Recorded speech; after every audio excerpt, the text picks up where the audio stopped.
자, 여러분들 오늘의 문제 시작합니다. 자, 오늘 이제 우리가 그동안 며칠 동안 의무이행 확보수단 파트 내지는 실효성 확보수단 파트를 보고 있는 중이거든요. 그래서 오늘 이제 제가 마련한 문제가 바로 이제 행정조사 파트입니다. 조사인데 특히 여러분들 행정조사는 무슨 법에 나와 있습니까? 행정조사 기본법이라는 법에 나와 있잖아, 그죠? 그래서 그 법을 중심으로 한번 공부할 건데요. 그 중에서 이제 조금 조심할 좀 중요한 지문들을 가지고 일단 문제를 만들었거든요. 자, 첫 번째 봅니다.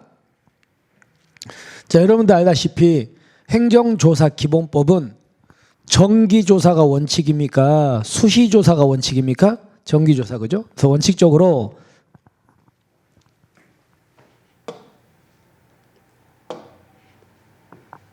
자, 보시면 행정조사는 법령 등 또는 조사 운영 계획으로 정하는 바에 따라서 무슨 조사가 원칙이라고요? 정기적으로 실시하는 게 원칙입니다. 정기조사가 원칙입니다. 그런데 이제 예외적으로 일정한 경우는 당연히 수시조사할 수 있는 경우도 있습니다. 하지만 원칙은 정기조사라는 걸 좀 기억하셔야 돼. 자, 하나 나온 김에 또 하나가 행정조사는 원칙적으로 다른 법에 근거가 있어야 된다는 것도 기억하십시오. 행정조사 실시하려면 법에 근거가 있어야 됩니다. 그런데 어떤 게 있냐면 상대방의 자발적인 협조.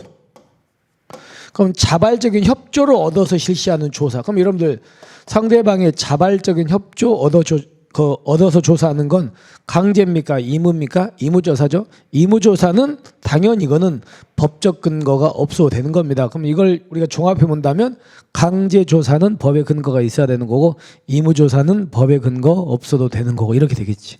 자, 그래서 일단 여기까지 기억하십시오. 일단 그래서 얘는 맞는 질문이 되겠네요.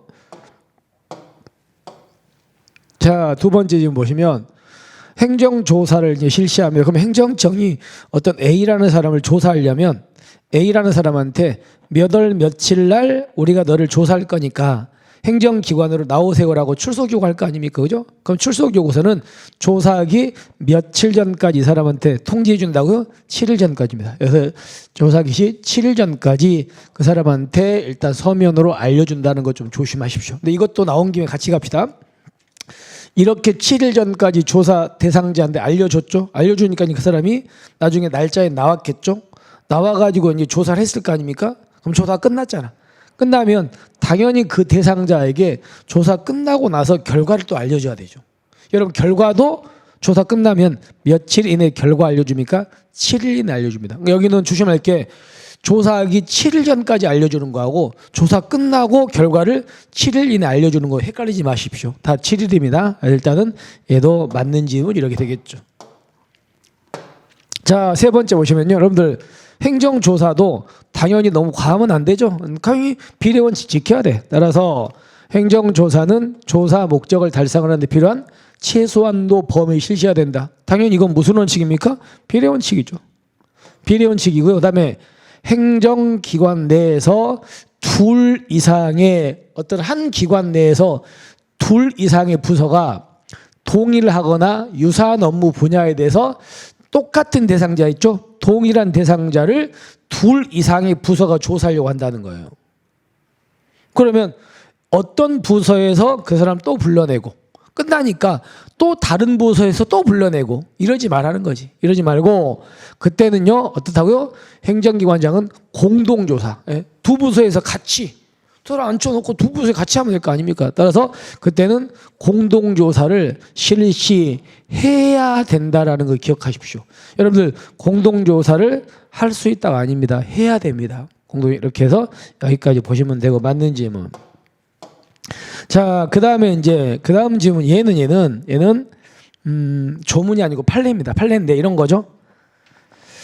행정청이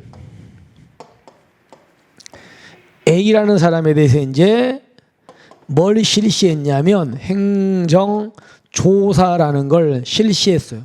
그럼 조사를 실시해서 이 조사를 통해서 A로부터 어떠한 자료를 획득을 했습니다.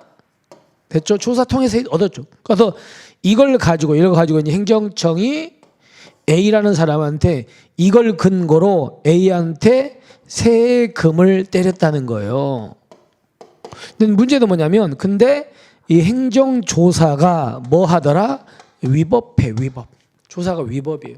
그러면 위법한 조사를 통해서 얻은 자료를 가지고, 그죠? 이걸 근거로 행정청, 이걸 근거로 세금 때리는 거, 이거는 그러면 어떤데 위법이냐 아니냐 이거지. 우리 형소법, 그 형소법에서 나오는 독수독과 이론과 좀 개념이 비슷해요, 그죠? 그래서 조사가 위법이라면 이 조사로 인해서 획득한 자료를 근거로 세금 때린 것도 보다 이것도 위법입니다.